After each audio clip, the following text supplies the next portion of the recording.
마켓 비하인드 이어가 보도록 하겠습니다. 계속해서 이번 주 내내 불안한 뉴욕 증시 이어서 국내 증시 역시나 마냥 안심할 수가 없는 흐름 보여주고 있는데요. 이럴 때 저희 이영훈 IM증권 서울금융센터 이사 모시고 명쾌한 해결책 들어보도록 하겠습니다. 어서 오세요. 네, 안녕하십니까. 네, 밤사이에 뉴욕 증시 또다시 나스닥이 거의 2% 가까운 급락을 보여줬습니다. 이제 한번 이슈들을 좀 보자면 AI에 대한 의심의 눈초리도 좀 여전하고요. 또 이제 지난달에 미국 일자리가 거의 15,000개 가까이가 증발했는데 12월 금리 인하 가능성은 도통 높아지지가 않네요. 이게 원래 고용이 안 좋게 나오면은 시장에는 오히려 플러스가 됐던 그간의 기조가 최근 들어서는 좀 안 나오는 것 같습니다. 지난주까지 일단 이벤트들이 굉장히 많이 나왔었잖아요. 네.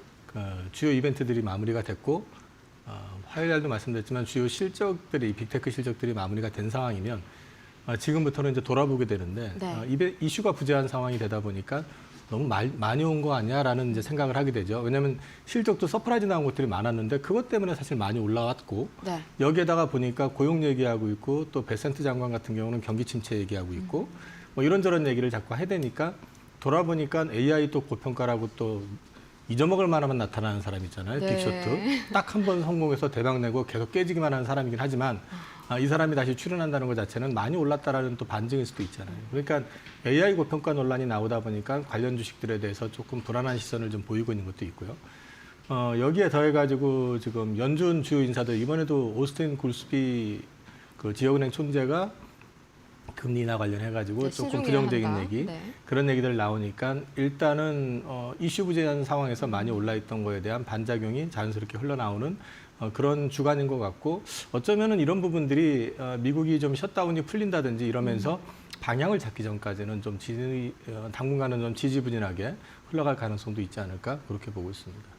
네, 그럼 종전에 제가 정말 궁금했던 포인트지만 이제 고용 지표가 보통 안 좋게 나오면은 이게 금리 인하 기대감 상승으로 이어지면서 보통은 증시에 플러스가 됐는데 오늘 보니까 상당히 좀 충격적인 결과에도 불구하고 12월 금리 인하 확률이 거의 안 움직이더라고요. 왜 갑자기 11월 들어가지고 좀 이런 경향성의 차이가 나타나는 걸까요? 얼마 전에 발표났었던 ISM 제조 쪽을 보시면 네. 물가지수 같은 경우 이제 사실은 다시 올라가려고 하는 모습이 보이고 있고 실제로 원자재 단에서 굴이라든지 이런 것들 가격 자체가 꿈틀거리고 있는 건 사실이거든요. 그렇죠. 거기에다가 이제 관세 문제 때문에 압력을 받았었는데 그동안 그 정부에서 좀 이렇게 눌러놨었던 부분들이 어쩔 수 없이 이제 실물가로 반영을 좀 시키려고 하는 움직임들 이런 것들이 있기 때문에 물가에 대한 부담을 좀 느끼고 있는 게 있고 네. 시장에 지금 이슈가 없다 보니까 좀 불안해 보이니까 사실 평상시에 보지 않던 챌린지, 뭐 고용지수 뭐 이런 것까지 쳐다보게 되는 챌린저 거죠. 보고서 오랜만에 봤습니다, 저도. 사실은 이런 것들 평상시에는 잘 안 보거든요. 근데 이제 사실 이벤트가 없고 이슈가 마무리된 상태에서 많이 올라오게 되면 자꾸 이것저것 불안하니까 찾아보게 되거든요. 네. 이런 것들이 부각이 되면서 다시 좀 흔들리는 건데 왜 이것 때문에 이런 거 나왔을 때 시장에서 환호를 하지 않느냐. 일단 첫 번째 연준에서 금리 인하와 관련돼 가지고 부정적인 얘기들을 자꾸 하고 있다는 거죠. 네. 과거 같았으면 아니 불과 몇 달 전만 해도 물가는 그냥 유지되니까 고용 좀 이상하면은 금리 인하 해줄 거야 이런 뉘앙스였는데 네. 지금 물가 이상하니까 고용은 됐고 더 낮출 수 없어. 뭐 그렇죠. 이런 스탠스를 좀 보여주고 있잖아요. 그래서 이런 부분들이 이제 연준으로 하여금 어떤 판단을 내릴지 모르겠지만 연준이 한 가지 분명히 보셔야 되는 거는 지금 현재 이제 재반 지표들이 아직 안 나오는 것들이 많잖아요. 네. 근데 이제 연준 입장에서도 이게 어느 정도 오픈이 되거나 아니면 12월 들어섰을 때 실제로 고용이 불어지는 모습이 확연히 이제 11월 중순 넘어가면서 보여진다든지 각종 지표에 대한 것들을 체크해 보시면은 저는 여전히 그 단기 유동성 시장 이슈라든지 이런 것들을 봤을 때 네. 단순히 그 물가만 가지고 지금 당장에 금리를 뭐 낮춘다 안 낮춘다 얘기하기는 거는 좀 조심스럽지 않을까. 그래서 저는 여전히 물가 인하 가능성이 있다라고 보는데 네. 시장에서는 그걸 여전히 의심하고 있는 걸로 생각하고 있습니다. 쉽게 정리를 하자면 이전에는 좀 인플레이션 측면이 안심이 되니까 고용에만 집중을 했는데 최근 들어서 이제 관세 영향이 좀 본격화가 되는 것 같으니까 인플레이션에 대한 우려가 더 높아지면서 고용 지표에 대한 영향이 예전 같지가 않다. 뭐 이렇게 한번 해석을 해볼 수가 있겠습니다. 뭐 실제로 또 밤사이에 아마존과 타겟 같은 유통 소매 업체들이 드디어 이제 가격 인상에 나서고 말았다는 소식까지 들어왔었죠. 드디어 이제 좀 관세 여파가 본격적으로 밀려오는 것 같습니다. 추가적으로 속보가 하나 들어왔는데요. 이 테슬라 주주총회 바로 우리 시각으로 오늘 오전 6시에 바로 이 표결이 진행이 됐는데 머스크 CEO의 6,400조 원, 그러니까 1조 달러 보상안의 통과가 이루어졌습니다. 이 때문에 현재 테슬라의 주가 시간의 거래에서 약 0.7%가량 상승 흐름 보여주고 있는데 계속해서 관련해서 좀 발언들을 체크를 해봐야 한다는 점에서 아직까지는 좀 경계감에 매수세가 확 몰리고 있지는 않는 것 같습니다. 추가적으로 저희 계속해서 상황 전해드리도록 하겠고요. 이어서 우리 시장 이야기로 좀 이어가 보도록 하겠습니다. 어제도 코스피에서 외국인이 거의 1조 6천억 원 가까이를 순 매도했는데 다만 그 물량을 개인이랑 기관이 좀 받아주면서 반등하는 모습이 나타났거든요. 근데 저는 좀 걱정이 되는 게 환율도 이제 1,450원을 드디어 오늘 육박을 하고 있고 뭐 개인은 주 후반으로 갈수록 매수 규모가 작아지고 있고요.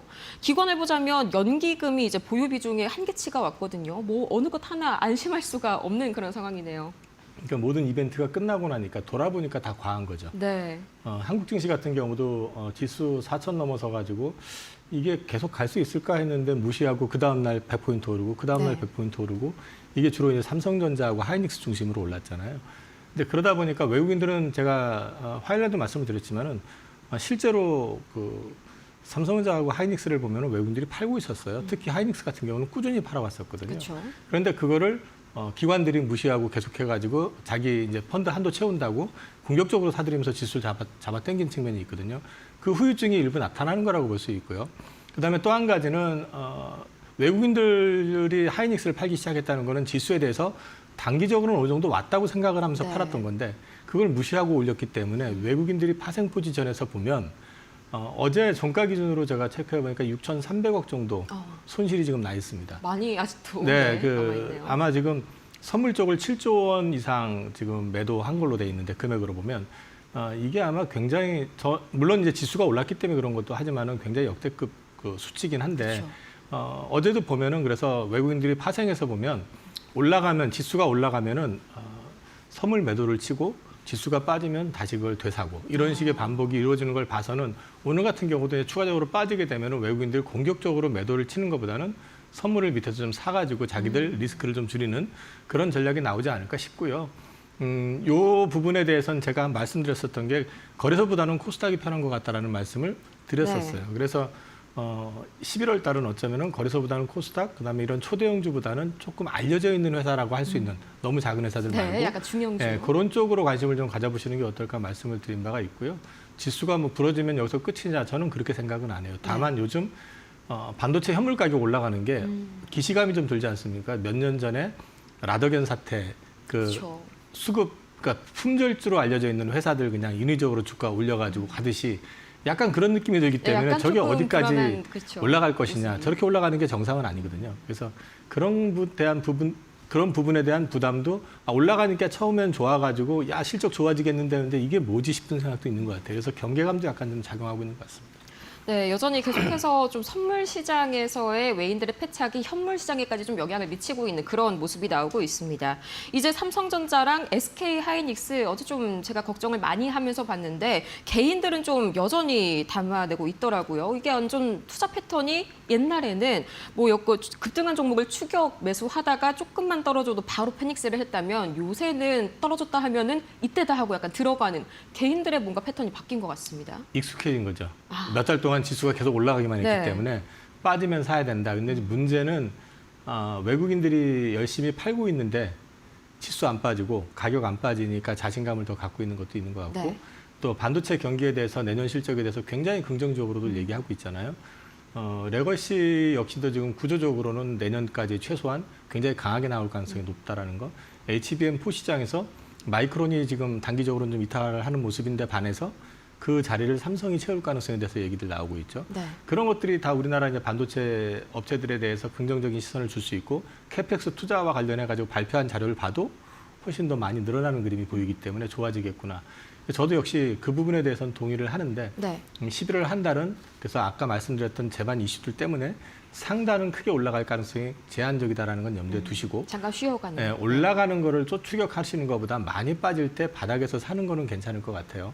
근데 올라가는 걸 추격하시는 것보다는 저는 여전히 조금 상대적으로 수급이 좀 편안한 쪽을 보시는 게 좋겠다라는 쪽이기 때문에 코스닥 쪽에 바이오라든지 뭐 이런 섹터들 좀 규모가 있는 회사들 중심으로 관심을 가져보는 게 오히려 낫지 않을까 그렇게 말씀드리고 있습니다. 네, 실제로 또 어제 바이오가 이제 대형주 쪽은 좀 약간 흔들렸습니다만 코스닥 중소형주 바이오 쪽이 좀 상당히 좀 강한 움직임이 나타났습니다.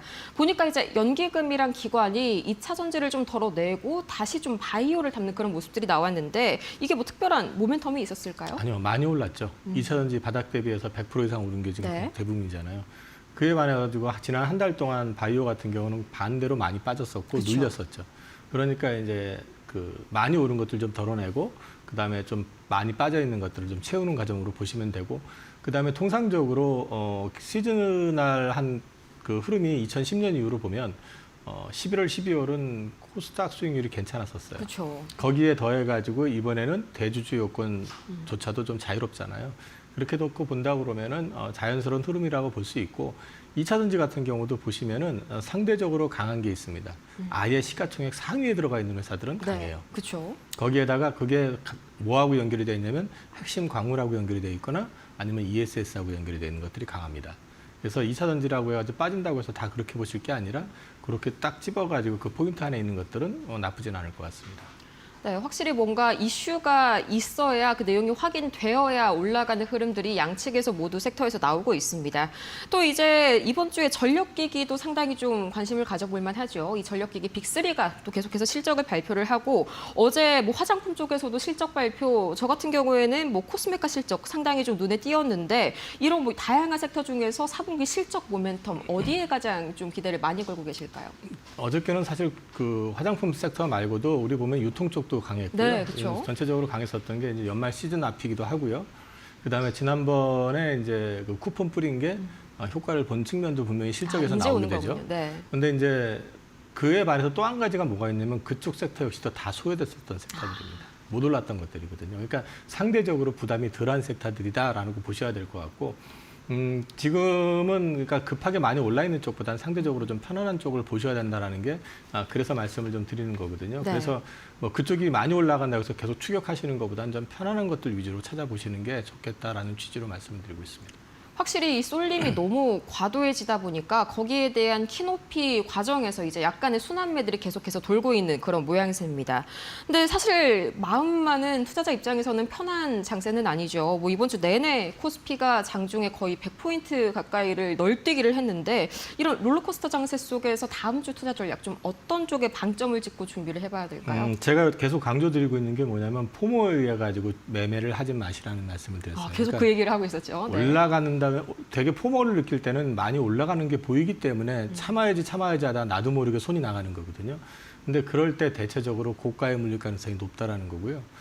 지금 장이 어쨌든 지수가 상당히 막힐 가능성이 있는 상황이라고 한다면은 좀 냉정하게 시장을 보시고 또 업종에 대해서도 고민을 해보실 필요가 있어요. 그러니까 내년에 좋아져 알거든요. 뭐 반도체 좋아지는 거 알고 있는데 그렇죠. 나만 알고 있는 건 아니잖아요. 그러면 그 얘기는 뒤집어 놓고 얘기하면 시장에도 어느 정도 반영이 돼 있는 상태이기 때문에 내년에는 아마 지금 주가보다는 더 높을 가능성이 높다고 보지만 그거를 주가가 더 빠졌을 때도 내가 견딜 수 있을지도 생각을 해볼 필요가 있다는 거죠. 그래서 상단이 막힌다고 그러면은 일단 좀 싸게 사시라는 전략을 말씀을 드리는 거고 또 상대적으로 많이 안 올라 있고 그다음에 섹터로 봤을 때 이슈가 좀 구체화되고 있는 거, 뭐 바이오 같은 거 계속 말씀드리지만 네. 또 그다음에 상법 개정이라든지 배당소득 분리과세 관련돼 있는 회사들 같은 경우는 상대적으로 아마 주가 변동폭이 커도 그렇게 큰 데미지를 받지 않고 오히려 플러스 알파의 어떤 기대감을 가져갈 수 있지 않을까. 그래서 그런 쪽으로 이달에는 좀 관심 가져보시는 게 어떨까 싶습니다. 네, 계속해서 좀 나오는 섹터가 오늘은 좀 바이오 이야기가 많이 나왔는데 이제 종전에도 좀 바이오 측에서도 구체적인 이슈가 있어야 좀 선택을 하는 것이 옳다라고 말씀을 해주셨지 않습니까? 근데 이게 또 아까는 소형주가 아니라 중형주까지라고 좀 선을 잘 그어주셨는데 또 어제 보면은 상당히 이런 종목이 있었나 싶을 정도로 소형주임에도 계속 뭐 상한가를 가고 뭐 이런 종목들도 나왔었거든요. 뭐 특별히 옥석 가리기를 할 수 있는 그런 기준이 있을까요? 일단 잘 모르는 회사는 하지 마세요. 네. 첫 번째. 그다음에 두 번째는 회사가 분명히 뭔가 플랫폼을 가지고 있거나 아니면 확실한 모멘텀을 가지고 있는 회사들이 있습니다. 네. 글로벌 업체하고 협업을 하고 있는 회사들도 있고요. 그다음에 그것들이 구체화되고 있는 단계가 있습니다. 뭐 예를 들어 가지고 지금 코스닥 1위인 그 알테오젠 같은 경우만 네. 해도 지금 키트루다 SC 제형이 출시가 돼가지고 팔리고 있고요.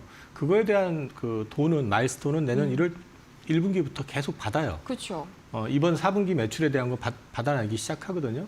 거기에다가 이 SC 제형 기술이라는 건 앞으로 트렌드가 될 수밖에 없기 때문에 추가 라이센스 아웃 가능성도 여전히 있습니다. 그렇게 본다 그러면 지금 주가 수준이 뭐 애널리스트 리포트를 보시면 적정한지 비싼지 싼지 확인이 되잖아요. 점검해 보시고 접근하시는 게 맞는 거지. 시가총액이 1,000억짜리, 2,000억짜리 회사, 잘 모르는 회사, 내용이 뭔지도 모르는데 카드라에서 올라가는 것들 잘못 사시면 고생하실 수 있기 때문에 일반 투자자들 같은 경우는 그런 쪽을 보시는 것보다는 여전히 좀 많이 알려진 회사를 보시는 게 낫다. 그런 취지로 말씀드리는 겁니다. 일단 뭐 시가총액 유심히 잘 봐야겠고요. 그다음에 이게 뉴스가 믿을 만한 그런 소스에서 나왔는지도 확인을 해 보셔야겠고요. 또 내용을 보자면은 이게 계약 내용은 뭔가 확실하지 않게 그냥 뭐 수주를 했다라고 하는데 몇억 원을 수주를 했는지는 안 나온 또 그런 경우들도 꽤 있죠. 그런 부분도 명시가 되어 있는지 확인을 하셔야겠습니다. 이제 보니까 오늘도 샌디스크가 이제 시간에서 실적 발표 후에 6%대 좀 급등 보여주고 있는데 오늘 삼성전자랑 하이닉스에 좀 미칠 영향 긍정적으로 좀 기대해봐도 괜찮을까요? 아마 오르면은 외국인들은 또 팔 겁니다. 그거는 앞서 말씀드린 것처럼 지금 선물 이슈 때문에 네. 올라가는 게 그렇게 편하지는 않기 때문에 지금 빠져야지 그들은 손실을 줄일 수가 있거나 오히려 장이 많이 추세적으로 빠지게 되면 뭐 수익까지 노릴 거라고는 생각은 안 하지만 네. 어찌됐든 간에 자기들 입장에서는 지금 리스크를 최대한 좀 줄여야 되는 측면이 있기 때문에 올라가는 데 쫓아가시지 마시라는 말씀을 계속해서 반복해서 말씀을 드리는 게 거기에 있습니다. 네, 또 마찬가지로 외인 수급 측면에서 또 걱정되는 게 이제 좀 전에 얘기했었던 환율도 여전히 뭐 1,450원 선에 이렇게 위치해 있는 상황인데 뭐 아직까지는 뭐 뉴 노멀이라고 하니까 걱정할 만한 구간은 아닌가 궁금하네요. 환율은 지금 같은 경우는 우리나라 같은 경우는 좀 운이 없는 케이스입니다. 그러니까 지금 미국이 셧다운돼 있고 네. 그다음에 제반적인 어떤 리스크가 부각이 되니까 당연히 달러 수요는 늘어납니다. 근데 달러 인덱스는 빠지거든요. 그거는 이유가 심플합니다. 옆나라 일본 엔화가 저평가됐다. 그러면서 이제 일본 엔화에 대해서 관심을 갖겠다라고 얘기를 하니까 일본 엔화는 강세가 나오고 그쵸. 엔화가 강세가 나오니까 또 상대 통화인 원화는 또 약세가 나오는 거죠. 그러니까 우리는 좀 약간 좀 끼어가지고 기축 통화 국가가 아니다 보니까 네. 그런 좀 부담을 지금 안고 있는 상황인데 저게 펀더멘탈 이슈로 우리나라에 뭐 큰 부담을 준다 그렇게 말씀드리기는 조금 일러 보입니다. 네, 또 그런 서러움이 있네요. 이제 뭐 엔화랑 원화가 무조건 같이 간다, 뭐 이렇게 생각하시는 분들도 계시던데 사실상 뭐 반대로 움직이는 경우들도 많죠. 이 말씀해주신 이슈대로 엔화는 이제 주요 기축 통화 지위를 좀 가지고 있는 상황인데 우리는 거기에 비해서 아직까지는 좀 이제 상대적으로 신흥국에 위치를 해 있으니까요. 명쾌하게 좀 환율이 왜 아직까지 부담스러운 구간에 있는지 좀 확인을 해봤습니다. 이렇게 해서 오늘 이영훈 IM증권 서울금융센터 이사 모시고 시장에 대해서 깊이 있는 분석 나눠봤습니다. 좋은 말씀 고맙습니다.